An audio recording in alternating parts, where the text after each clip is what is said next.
Welcome to United Shades of Gray, Conversations of Race in America on WSGW. Now, here is your host, Kareem Bowen.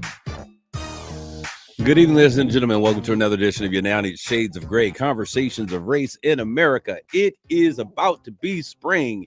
It is the March 20-something days, and we are here officially swinging into spring, I should say. In the studio together with my main man. I've got with us straight ahead in front of me, looking down at me, is the producer John B. in the place to be. That's What's just up, figuratively, though. And of course, the bombastic voice to my right is my co-host Mark Bassett. What's going on, guys? I've got to correct you. It is spring. That's what I said. Yeah. That's what I said. I was wearing shorts and a t-shirt yesterday, man. Oh, wow. Mark, you were not. I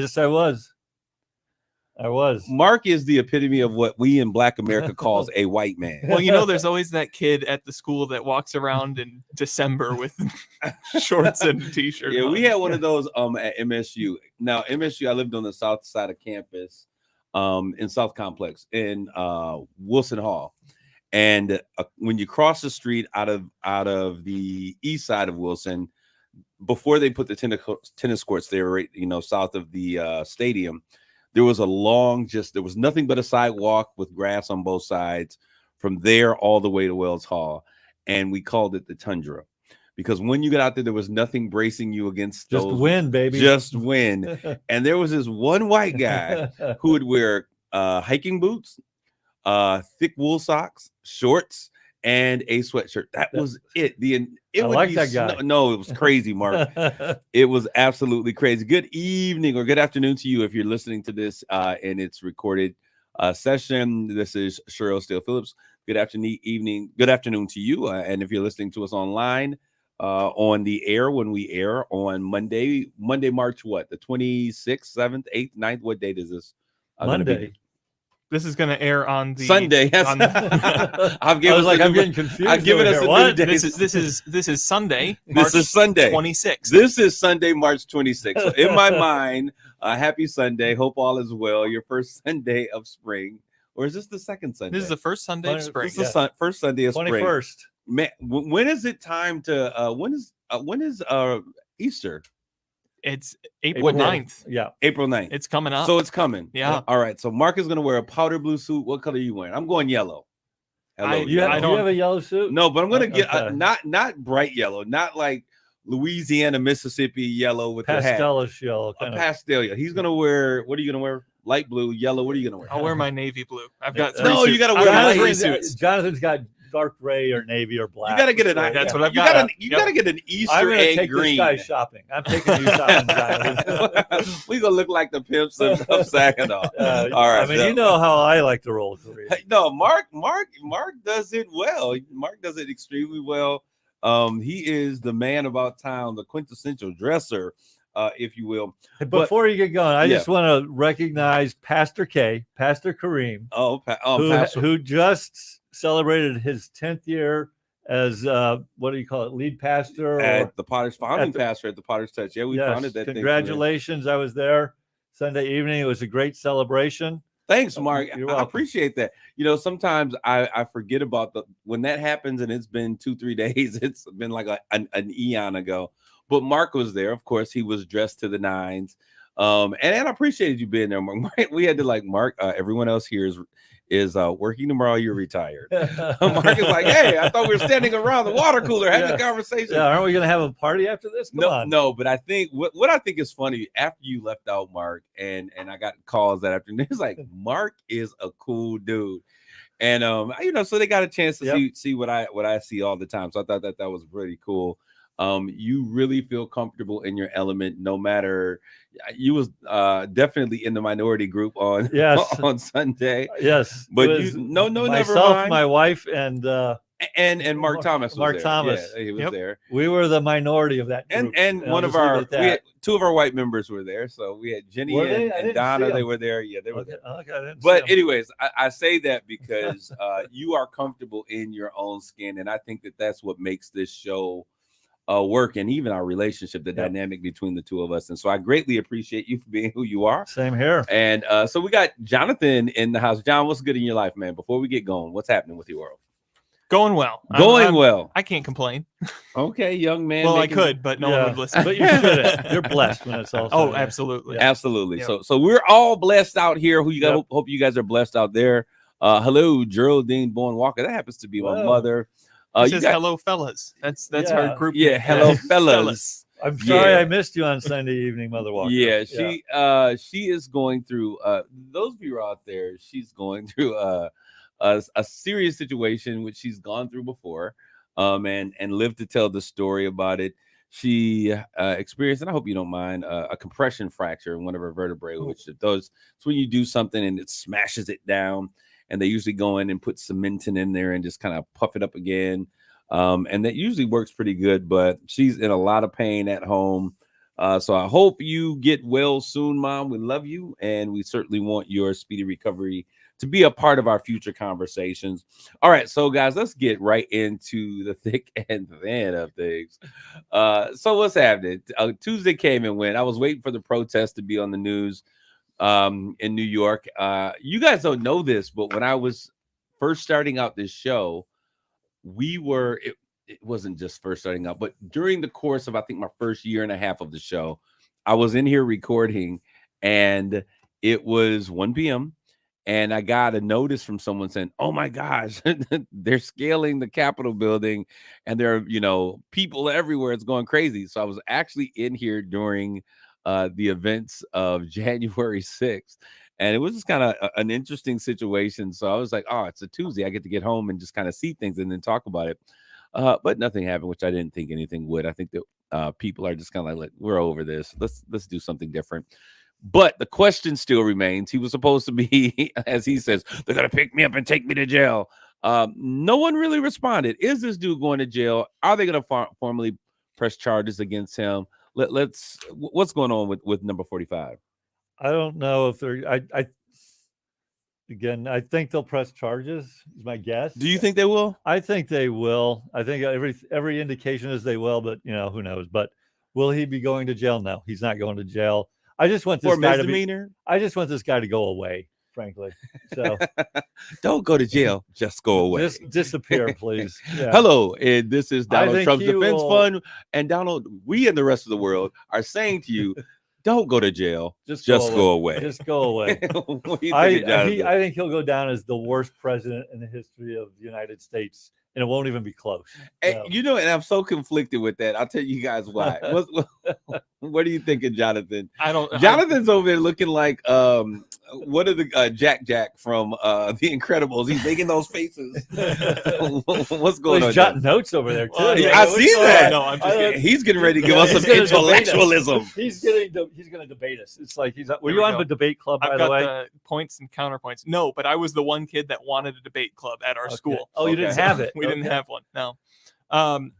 No, I think that to your point, Mark, I do not think he will go down as the worst president ever. I think that he actually had policies and followed through on the policies and got something done. No, you're absolutely right. You're absolutely right. I think that our current president has kind of he's gotten policies done. He has gotten policies done. I think it'll be a close race between the two of them to the bottom there. But I think it's about his policies. This is ageism, the culture, and the dynamic, the kind of the environment in the country that he set the tone for, basically. As far as him getting arrested, I've heard analysis, and I think I agree with it. If he gets like perp walked down the street and fingerprinted and goes behind bars or whatever, campaign. It'll look really good on TV. It will be so dangerous for the country. Oh, absolutely. If that becomes an avenue that people can use. And I'll tell you this, I think that's one of the reasons he probably was spot on by saying on Tuesday this is going to happen. I guarantee he was probably pretty spot on, but they have to make it seem as though he's not controlling the narrative. And so, hey, if we got to make it Thursday or Friday, then we'll do it Thursday or Friday. But I agree with you. I think that would be very dangerous for the nation because he has awakened a fringe element of America. I think you've got to be careful of not basically being willing to not do something because you're afraid of how someone might act. If someone commits a crime, they need to be prosecuted. That's true. However, in the interest of national security, go ahead. Yes, if someone commits a crime, they need to be prosecuted. It needs to go through all of those channels. They have been trying to pin something on him for years, and it's been going down in severity to now a misdemeanor on a case where the facts are fuzzy. And I'm going to say this: they have been, a part of the nation has been trying to hold him accountable. To say that we're pinning something on somebody gives the understanding or the feeling that he's not guilty. Okay. We know that the things that he has been doing, if not necessarily guilty of crimes, it is guilty of really abusing or misrepresenting the office of the president. And I think that we're having this, I guess we look at Kennedy as well. I'm saying we're having this conversation about, porn stars being paid off. But we go back and look at Kennedy. We had a similar, Marilyn maybe wasn't a porn star, but we all know what's going on. And we understand that this, unfortunately, is a part of the failure of man. It's something that we've seen. We had another president who wasn't smoking cigars with young women, but other things were happening in office. So he's not the first person to really be considered a scum. That's why we all feel the way that we do about politicians, and we think that they're all kind of trashy and sleazy, and we continually elect them to have a moral fiber that's going to govern our nation. So my question is, who's the real fool, us or them? But the reality of it is, so I think that there's some things, and we all know that in terms of business, what the type of business he's in, the other crimes that have come up, we know what that all it stands for. The fact of the matter is, do I think that we should have situations where sending people to prison for misdemeanors? I wouldn't want that to happen to my cousin Ray Ray. That's not going to happen. Yeah, I wouldn't want that to happen to my cousin Ray Ray just to have somebody in jail. Now, do we need to hold him accountable for him? Yes. Do we charge him for him? Yes. Should he go to? No. Now, if 3 misdemeanors in most places in the world equals a felony, make him accountable for it. I don't like the idea personally of seeing one of our presidents, even though I don't like this dude, being locked up and going to jail. I don't like the optics of it. So I am firmly against it, even though I think he's the biggest clown since Bozo ever existed on the planet, personally. I think that as we look at our nation, we have to also look at the individual, but we also have to give some thought to the idea of what happens to the office and how does this affect the office itself, because that is really the thing that's most important. When a person is out of office, it's different. They still hold the power of, we still call him president, right? If Carter just passed away and we called him President Carter. So I think that there's a level of respect that we give to certain people who have led our country in a particular way. So I'm done with that. I don't want to see him go to jail. I don't feel like having the people from the hills coming down to the city. That was so mean. That was it's the same thing with the short people. Come on, come on, we're united here. We're united. Let's be clear about this, okay, Joliet? Are you behind me on this? Let's be clear. United Shades. The folks that were sized people. United Heights. The folks that were stirring the pot with him were not the ones that were taking the bus to work or catching the Ubers to work. Let's be clear. Where these folks originated, and we got those folks, hiding in corners of city streets, as well as we do have them hiding in hills and corners. Absolutely. Yep. So you guys don't think it's going to happen? No. You're saying charge, but nothing will happen. Yes. You're saying I would agree with that. Charge, nothing happen. That's what I think, and I think that's probably what should happen at this point. Charge and nothing happening.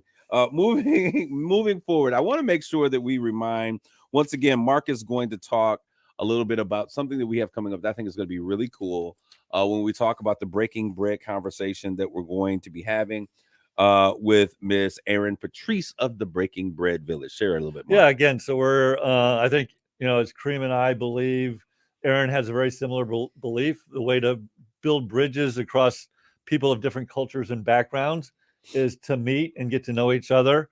She loves the venue, and I do as well, of having breaking bread together, having a meal together. I think it's a great venue in which you get to know someone better, more as a person. And so we're going to have a dinner at my house. Mark likes throwing dinner parties. I do like I like to entertain. We'll have probably 12 people there. We've got to work on who. We want to get people of different backgrounds that don't necessarily know each other. Jonathan and his team, or is it just you, Jonathan? It's just you. I'm the team. You're the team. He's a team of one. Will also be there. Well, but you know what's cool though? What do you think about this, Mark? And of course we'd have to vet people, but what if you think we had a listener or a viewer that may tune in on a regular basis that would say, hey, I would love to be a part of that conversation? I love the idea. I think that would be really cool. I'd love the idea. Okay. Yeah. So we can make it a contest. Hey, we got this. Come to dinner with us, people. Everybody starts submitting. Hey, I want to. The phone is blowing. The phone is blowing up. Get the phone. They heard about the contest. I a lot of times have a bartender at these things with an open bar. So I don't know if that helps people want to come. But Mother Walker said, "Am I invited?" Hey, she's got a nice head wrap on in her profile. She picture. does. You've just now noticed that? I never have noticed that. Okay, I've noticed that since day one. Oh, very nice. Yes, you can come and show us how to make those beautiful African I think she wants wraps. some flan. Okay, so for those of you, we're not telling the flan story no, again. Let's just move on. It's No, an inside joke at this point. It's an inside joke. But for those who are listening down in the Chicago market down in Joliet, Illinois, we certainly want to thank you, WJOL, for tuning in.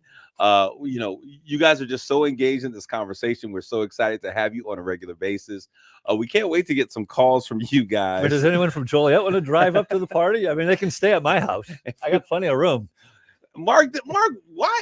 Well, I guess you had a million kids. I had 7 kids, man. I went to visit Mark's house. I'm like, going, is this house 3? It's 3 levels, Mark? It's a basement and 3 levels above that. Yeah. So I mean, I'm sitting like, this house, why do you need so much house? But when you got 35 kids in your own football team, 3 teams, I guess it makes a difference. But we want to certainly thank those of you who are continually listening in and just being patient with our shenanigans.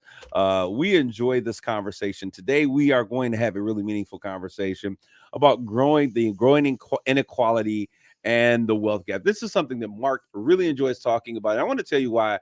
But when we get through these things that are hot off the press, I want to share why I wanted to go this way with this conversation.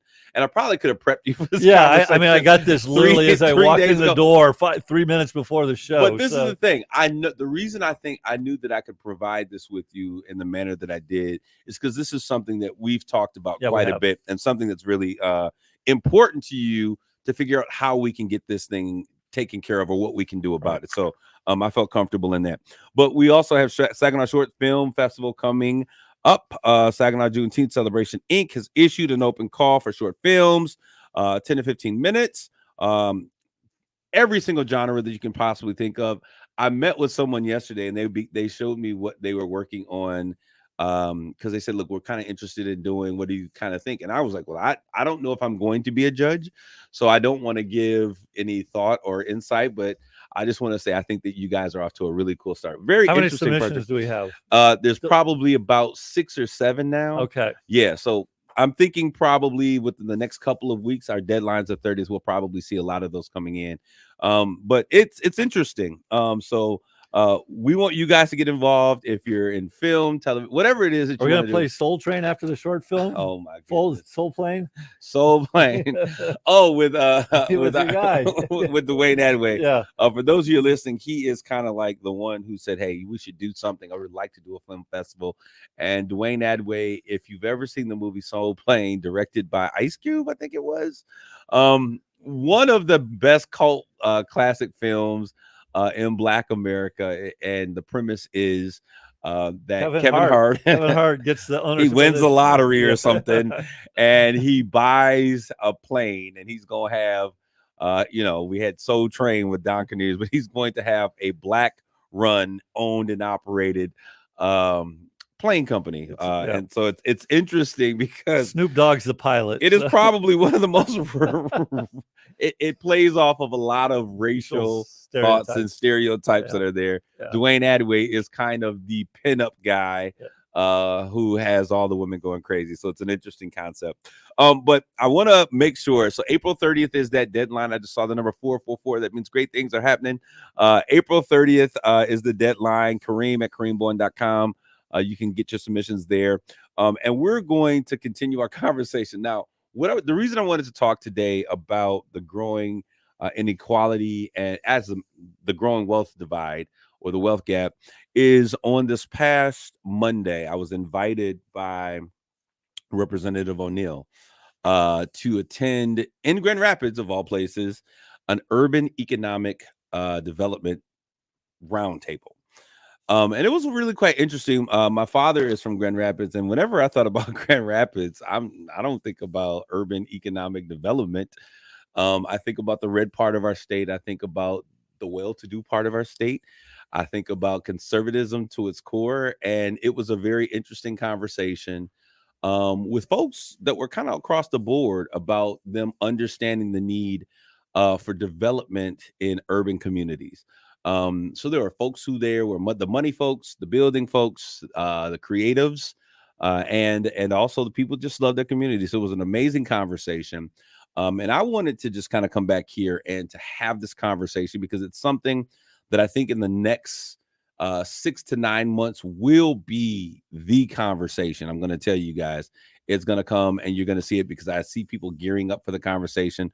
Whenever we get into politics and people throwing their hats in the ring, these become the things that we're talking about. So it's going to be really interesting. So if you guys don't mind, we can just dive into that conversation. We'll take a break when we need to take a break and we'll come right back if that's cool. All right. So we're talking about the wealth gap. First of all, Mark, why don't you give an example to the people of what we're talking about when we talk about the wealth gap for those who may not know? Yeah, I think there's a number of definitions, but it's basically the difference, the gap between, the top, and I'm going to pick a number, 1% of wage earners. That's a good number. Versus, say, the middle class America. So there's middle class, there's upper class, and then there's the wealthy. And the gap between, like, let's just pick the top 1% and the middle class has been growing for the last, and again, it's been a while since I looked at this, but the last couple decades or so. Mm-hmm. And it's during the pandemic, it was at the biggest gap since the dawn of the industrial age, when you had the uber rich industrial barons like the Mellons, and I'm drawing a blank, the guy that the Rockefellers, all the big industrial. We were too young. And it was for a that, handful. We're gonna listen. We're gonna take what you say as Bible because we're way too young. I was for that a young kid back in those days. And so, the uber rich were a handful of people owned a crazy amount of the country's net wealth. Yeah. And we're in a certain sense, I've said, of like, that was the industrial revolution. Yeah. We're in the tech revolution now, where people like Mark Zuckerberg, Elon Musk, Jeff Bezos, own a crazy amount of the country's wealth. Is so consolidated into so few people that they have an inordinate, too much power consolidated into too few people is never a good thing, frankly. And so, the thing is, ultimately, the concept was, and it's not mine, there's been a number of articles written about this, is, back in the industrial age, those were all eventually became monopolies. And so they broke them up. And that kind of helped, redistribute the power over a broader base. And I think, wealth too. Yep. And so I think that's ultimately kind of, we're back in a point where there's a tremendous amount of the net wealth in this country consolidated into a very few number of people. And how do you kind of redistribute that again? Jonathan, would you agree with what we're saying here? I've never heard the tech revolution term compared to the industrial revolution, but I think that it is very appropriate. Yeah. I think that there are a heck of a lot of parallels, and I am very interested to continue this conversation. Yeah. No, I think it's really good. Now, what I think is interesting is that when we were talking about the Industrial Revolution, we were talking about the upper class, the middle class, and the lower class. And what was missing in your current explanation or description of this wealth gap was that there was no mention of a lower class. But I think that we are moving to a two-class society. Let's take a quick break. We'll be back with more United Shades of Gray.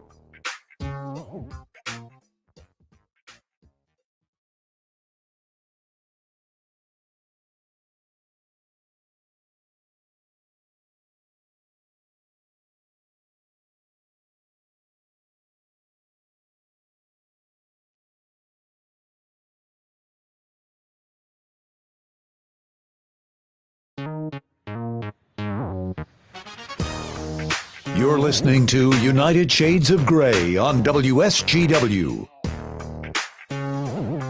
This is Kareem, and we're back with more United Shades of Grey, conversations of race in America. And I just want to say, John B., you are the greatest of all time. You are the GOAT, okay? He is the GOAT of producing. He's very, very good. I love working with Jonathan. There was a time I used to come in, I would have my computer and all of this stuff, and Jonathan has spoiled us so much. I just walk in the door, I don't bring notebook, pens, paper or anything. I said, remember the days that you used to produce pens for us? And of course, they came coming across the counter. So we certainly thank you. But before we took the break, Mark was giving us kind of like a framework definition for us to talk about the wealth gap. And he was talking about the divide between the upper 1% and the 99% of the people that would be considered, I don't know, middle class now, or what we would variations. There's always a spectrum. Yeah, there's a spectrum, but irrespective of the economy or the system, you'll always have a lower class, middle class, upper class. 10%, 90, 1% is the upper echelon. Yeah.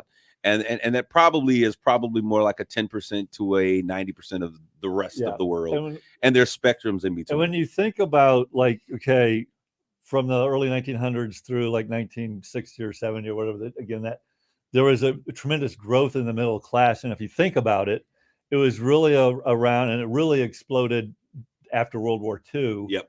And it was built around manufacturing. So you had all these manufacturing jobs in the U.S., and the U.S. was blessed because it was the only country left with a manufacturing footprint still intact. But it also brought in a new insurgence of wealth from a different sector of folk. Sure. Not folk who came over here with wealth, but people that were able to generate wealth. If you wealth. look at manufacturing jobs, and that's why you had a lot of immigrants from the South coming up, good paying jobs with good benefits. You look at I've seen things around Detroit, like in the prime of the 60s. Yes. I watched this Motown special about the great public school system there was in Detroit, and that's why there were so many great musicians coming out of Detroit. And it was really that growth of manufacturing, middle class manufacturing jobs, that led to a very strong middle class. You just said something that I never really paid attention to that I think is super duper important. There is currently a huge decline on young people in the arts. And when we were looking at this, we're talking about how having schools that were powerful, that were strong in education, because those schools, the auto companies funded them. Yeah, so they were funded. And putting money in and opportunity, that meant we had music classes, that meant we had instruments, and they were able to really create a music renaissance, if you will. Motown was the thing. Everything that was music, everyone was trying to get to Detroit. Yeah. And that was indicative of a lifestyle that was consistent with affluence. And so we would have to think, we wonder why there is a lapse and a downgrade in terms of musicians in urban communities, and why it's so important to have organizations like Spinks to introduce young people to music and culture and theater. And it's because what used to happen in our school systems no longer is a viable option to really get music and entertainment to schools. Go ahead. They don't exist. I would have never, I didn't even correlate the two initially, but go ahead. Well, yeah, there are a lot of parallels. Holy moly. The more we talk about this, absolutely, the more I'm like, wow, these parallels are great. Think about the decline of young people in the arts as compared to Industrial Revolution. Well, think about all the AI, music, art, absolutely, even literature that started to come out. Tech is taking over that part of it too, and it's not making artists obsolete, but it's a different kind of artist. It's making them compete with something that is not human. Yeah, it's weird because they were doing. I was watching some program, and what's the guy's name? Guetta, David Guetta. Oh, I know who you're talking about. David Guetta. Yeah, huge Guetta. Yeah, huge music. He mixes everything. Everything. Mix it. Yeah, everything. So he's done. He doesn't create any of his. I would argue he doesn't create any of his own original music. No, but he's a DJ. Sampling. He's a DJ that samples, and he's been around productions from people like Usher and Rihanna and all these people. I mean, amazing music.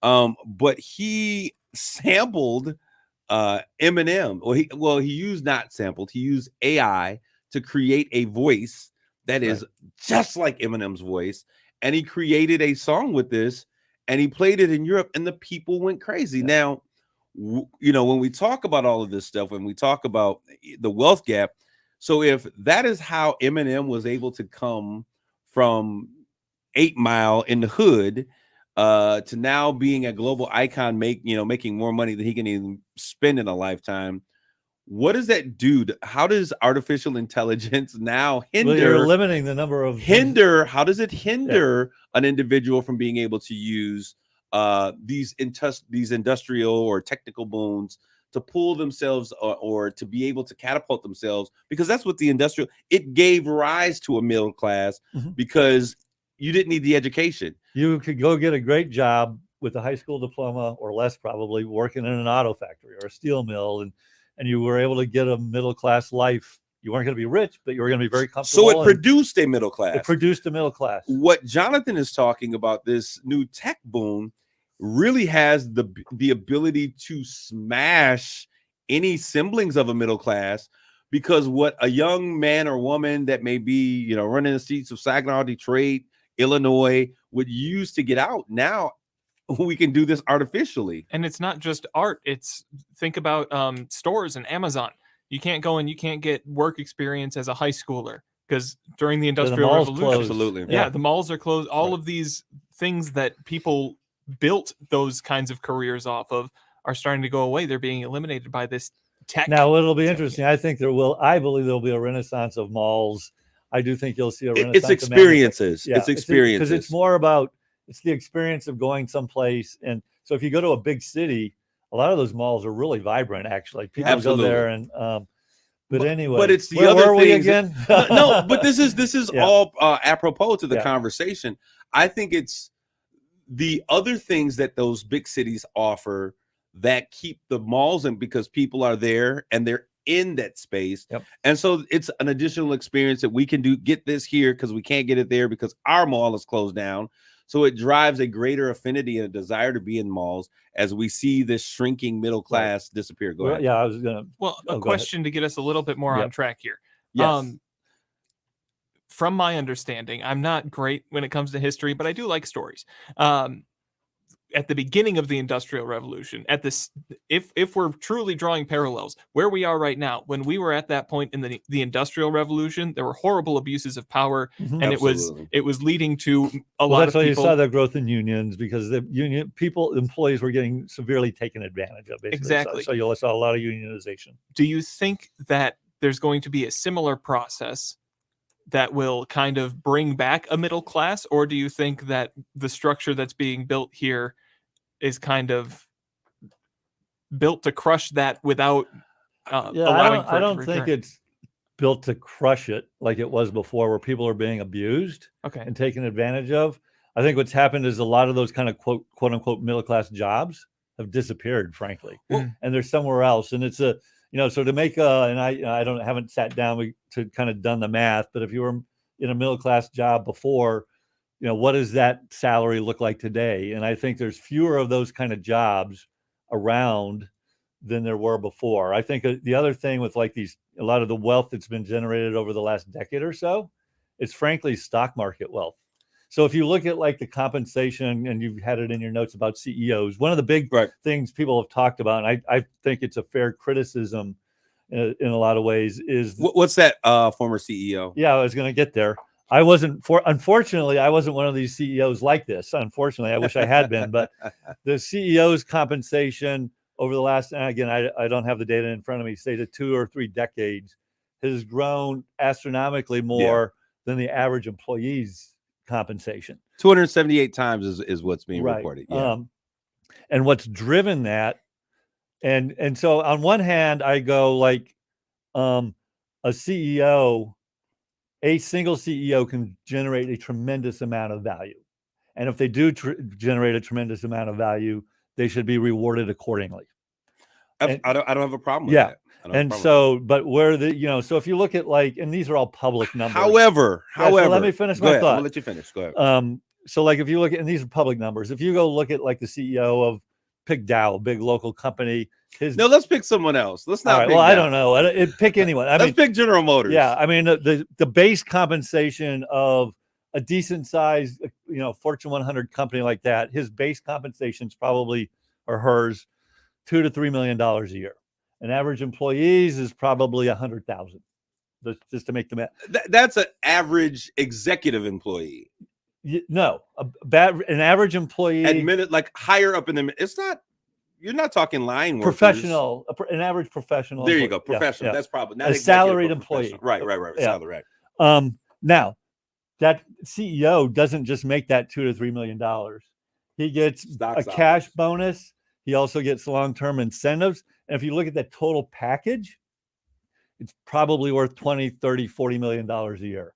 And it's all tied up in, theoretically, the value of the company. Why do people want to be doctors anymore?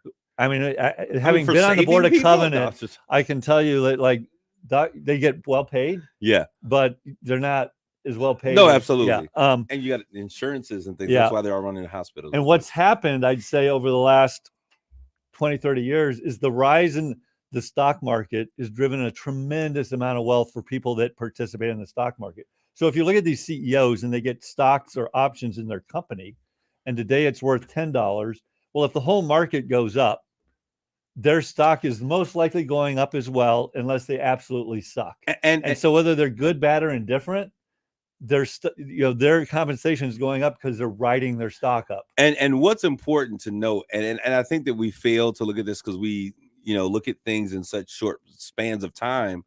If we look at the numbers where the stock market is today, it's crazy, versus where it was 2 administrations ago, there would be no way in the world that we would have ever think we'd have been hitting these numbers. No. And so 400 points up and down, people, the world isn't. I'm like, do you know where we've come over the past 15 years? It is astronomical. So a crazy amount of wealth, and all of these tech titans, it's all in the stock. It's not their, hey, you got $3 million this year for your salary. It's, I got, a gazillion shares of my company. Yeah. And now my company is quadrupled in value. Holy cow, well, all of a sudden now you're worth billions of dollars. The example I gave you to one of my friends who was telling you about, he's in the subprime mortgage kind of thing. Right. And he started a company, and he started off working for his dad. Then after working for his dad for a period of time, he started his own company, making a couple $100,000 a year. He puts together the situation, brings automation and integration to the work process, takes a company public. And now his company's worth $11 billion. I think he's worth $6 billion. And he buys the Phoenix Suns for, but if you're that person, for lunch. Isn't it fair that he's highly paid? No, but this is, that's the conundrum here. That's all I'm pointing out. No. I get that. Rich people want to keep their money. I get that. Yeah. I get that. I think the whole world wants to say, because I want to keep my money too. Yeah. Right. I get that. Yeah. But I think that the issue now becomes, with this wealth gap that we have, and the increasing wealth gap, and the increasing divide, and something that you said that really just kind of blew my mind. One of the tickets out of the ghetto was through the educational system, which provided access to instruments, to courts, to fields, and things of that nature, which was the way post many other attempts for Black America or other issues, urban America, to come out of those environments and to produce wealth, right? That was an avenue. Yeah, that was an avenue. So now we're looking at the tech industry threatening to take away. I mean, the whole idea of you're going to eventually get rich through General Motors, or, schools are taking, the first thing that they hit are music programs. Alicia Keys and her husband, Swiss Beats, are doing this, hey, kids need music, and they're going across the country talking about building music programs. But the reality is they require funding. Yep. Because even if we can teach you to play an instrument, but you can't take an instrument home, you don't have an instrument at home to practice, what good does it really do you? So we've got to begin to have these conversations. So some avenues and doors are closing, which are increasing. That also meant, with a declining education population, and with this new boom now requiring an educational base, the idea that underserved communities can grow with the wave is becoming a fallacy. Yeah, now I think Oh yeah, I mean, I do think what you see, like in this area. Again, I'll speak about this area because I'm pretty well versed in this area. What is there a shortage? I'm versed in being broke. No, I'm just joking. Go ahead. This area is very. We've gone again, number of decades where, because all of these manufacturing middle class jobs evaporated, it was like you need to get a college degree, everybody, absolutely, if you want to have a middle class life. Yep. And what's happened now is there are still a decent number of good paying, skilled labor jobs that still exist. Next Year has them, Dow has them, DuPont has them, HSC has them. And what you find today is a real shortage of skilled labor jobs. Are those jobs going to make you middle class, though, Mark? Honestly, yes, they will. No, we had operators at Hemlock making 6 figures, Kareem. No, how many of those jobs at Hemlock are making 6 figures? I mean, so do they exist? Absolutely. Well, how many look at proportionality? Yeah, I mean, do you really want? But let's pull up your encyclopedia. Let's talk about. Let me finish my thought. Go ahead. There are a lot of hourly workers making $60,000-$70,000 absolutely at Hemlock. Absolutely. And I would argue, is that middle class? I don't know. What I know is the average compensation in the United States is on the order of $50,000 or $60,000. Mm-hmm. So there are a lot of hourly workers that make $50,000 or $60,000 a year at Hemlock, with the opportunity to make well over $100,000 a year. And I think that that's where you need to be considered a part of a middle class. I think that there's more people middle class in Michigan. I don't care what they say there. I'm talking about the cost of doing goods. I'm talking about going to the grocery store and raising kids and putting food on the table, and being able to experience the things that we have, especially in this particulars. I mean, with inflation being what it is, and the cost of everything going through the roof. I mean, you need to make $100,000 to be considered middle class. I would think. I don't know. I would think in this current situation. And I think that there's so many things that are detriments to this. And as we were talking, educational was such an important piece of what's going on. And so now, in order for us to really begin to deal with the wealth gap, it's not even about education anymore. It's about home ownership. Because I remember my grandparents moved from the South. They got my job at General Motors. And there were communities that were set up to empower them to save wealth. Daniel Heights, which is one of the project communities, was created because General Motors now needed all these manufacturing jobs. So they created a community where people could come up and get housing that was really cheap, that would then allow them to use that GM money, save it up so that they could have a down payment on a home. And then they became homeowners. You and I both understand that one of the greatest ways for people to generate homes, especially here in America, is through home ownership. So if those communities are not happening and we aren't putting in, if General Motors is now gone, so those opportunities are gone. But with that also has been taken the idea or the concept of building affordable homes, affordable living homes in communities where people can really either work to own that home or really save up money to eventually become a homeowner so that they can begin to save, because you're spending more money over time renting than you ever are purchasing a home, and you have no equity whatsoever. I get it. And so I think a home is most people's single biggest investment in their entire absolutely life. Yep. And so how do we begin to really attack some of the other issues? So home ownership is a big issue. And I'll tell you what my big issue is with home ownership. We have developers and folks coming in that often don't look like the community, and they come up with their plan of how this is going to happen. And I'm like, how much assessment of the people, the community, and things have to be built with communities, understanding that there's going to be some things, rich folks, you're going to probably not like some of the things that need to happen. That's not the market. They're after the rich person market. I mean, because they're in business to make money. Absolutely. Yeah. And so off rip, the whole project is built with you got some folks out there, Mark, some of your people, my people, one of your people out there trying to coalesce and to do this. It is, excuse my language. No, don't excuse my language. Hear my language. It is what I would consider modern day colonization all over again. Okay. And it's creating a situation in which a certain population owns the ground. They own how you get this.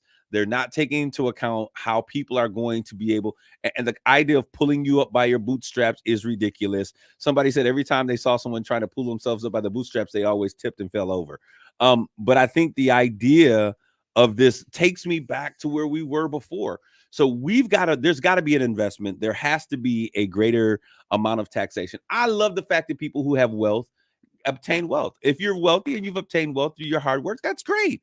And I think that in America, we aren't socialist, and we are a democracy, and we are a company that believes that hard work should pay off. Well, I think, and I'm gonna speak for Black folks, how much harder do we need to work as a nation to make this one of the greatest nations on the planet? So my thing is, I'm not looking for a handout. I'm looking for things to take place in policy that would remove obstacles. I'm looking for opportunities that would infuse capitals for people who are working hard, so that we can then experience some of those things in the American dream. I don't ever look for a handout, but I do want a handout. You don't, but there are a lot of people that are. But I think the majority of folks are looking for a hand up in the world, period. Mark, remember the rose-colored glasses? Put them on right now, because we need you to look through. I used to be on welfare, man. And I get it, but there are some things that are very important. You know, and I'll say this because my family, my mom was single parent mom at one period of time. I understand what a food stamp looks like. I know what welfare looks like. She wasn't a person who was lazy. She wasn't just lazy, and that's not why she didn't get it. She was in a predicament that she did not anticipate, that she worked herself out of it. But that was at a very different time where you could have limited or no education. You know, she did go to college. And that's the fundamental issue we've got is, again, there are far fewer opportunities to get into a middle-class job without an education than there were 50, 60 years ago. But I'll tell you what my fear is. Go ahead. And the cost of education, the cost of that education has skyrocketed. Absolutely. Too much, and that's a different question. So another question. It's another factor into this. It's another factor. But if we look at this and we look at where she was, there is no General Motors where you can go in with, you know, a limited education or whatever to go ahead and get a job that would then give you an opportunity to educate your children, at least. You know, when I went to college, I was the first of a generation of folks to graduate. My family has been in Michigan and doing things. We had other individuals who went to college, but other circumstances they would get through. And this is really real. I need people to listen to this. In Black communities, we empower kids to go to school, but we don't empower them to stay in school. And so they become juniors and seniors, but then they don't have the means because, you know, you got to use both of your parents' income to get this done, even if one of your parents doesn't live in your home. And it becomes this fight on how do we finance the remainder of our education. And we've got 3 or 4 years of education. There's been seniors that the group that I work with out of SVSU, we've raised money to help seniors graduate from school because the school would not do it. Oh, you got this bill, we're not paying this. So there are systems that are out there that stop us from being able to actualize greatness. And it's the small things. How in the world can you have any institution of higher learning? How can you get people to become seniors and then you don't find a way to get them out the door with their degree? That's ridiculous. That's absolutely ridiculous. And so it's those kind of things. And then you got to think, once they get out of school, they've taken loans to go through the entire thing. How do they then buy a home? They've got to get a job first. They've got to get a job that's able to help them. Ultimately, no one owes them a home. They've got to get a job for which they can afford a home. They owe them the pathway because we provide that pathway for folks who come from other countries through tax incentives and breaks where they can start businesses that are tax-free, and we don't do that for our own citizens. We're going to continue this conversation on next week. Maybe we'll bring somebody else to the conversation. But we certainly want to thank you guys for this because I think that this becomes the fundamental piece of the conversations that need to take place in America. It doesn't feel good when you have to fund someone else's dream, but I say to people all the time, that's what I see when I look at 400 years of being under someone else's foot. It doesn't feel good to foot the dream and not be able to actualize it. So we're going to have some conversations that ruffle our feathers, but it's going to make us better. Stick and stay. Don't go away. We love you guys. See you next week. United Shades of Gray.